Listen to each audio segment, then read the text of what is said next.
Can you describe your own approach to case preparation as a barrister during the 1940s and the 50s, the formative years for you as a Yeah. practitioner?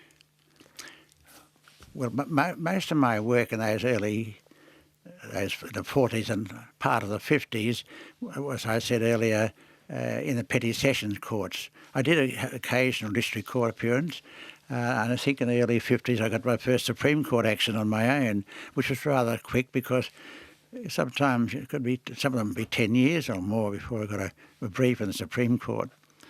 Work your way from lower courts through other areas. But the popular ones in the early days were, of course, the magistrates' courts and the coroner's court, and as I say, some of the special court dealing with national security regulations. And the preparation was quite often very simple. You'd get a brief and see the client, and then it's a question of you seek to get the evidence what you may require. Sometimes if it's a big case, you'd have to write an advice on evidence, but that was rather rare in that jurisdiction or those jurisdictions. And but it wasn't until into the 50s that when you got into superior courts that there was a need to write advice on evidence and perhaps see your client more regularly and the witnesses as well.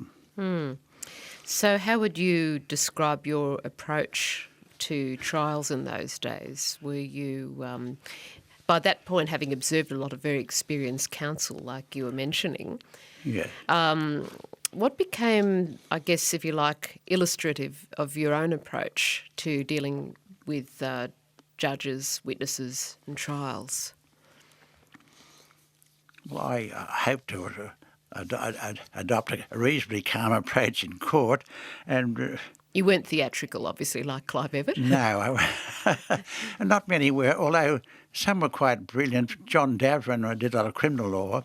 He was quite outstanding in his presentation. He had a melodious voice and a very appealing manner. That was his specialty. On the other hand, you had Tony Bellante Senior. He's now deceased, but he had an emotional approach. He almost did apparently cry at times for his clients. Was he the Johnny Ray of the bar, was he? He was, in a way, yes. He was very delightful. Got on well with Tony, but he appeared before me quite a number of times. And it was always theatrical, but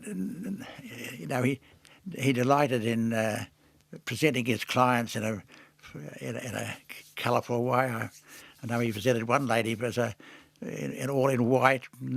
She's up for murder, but she appeared as though she was the most innocent young person one could ever see or hear.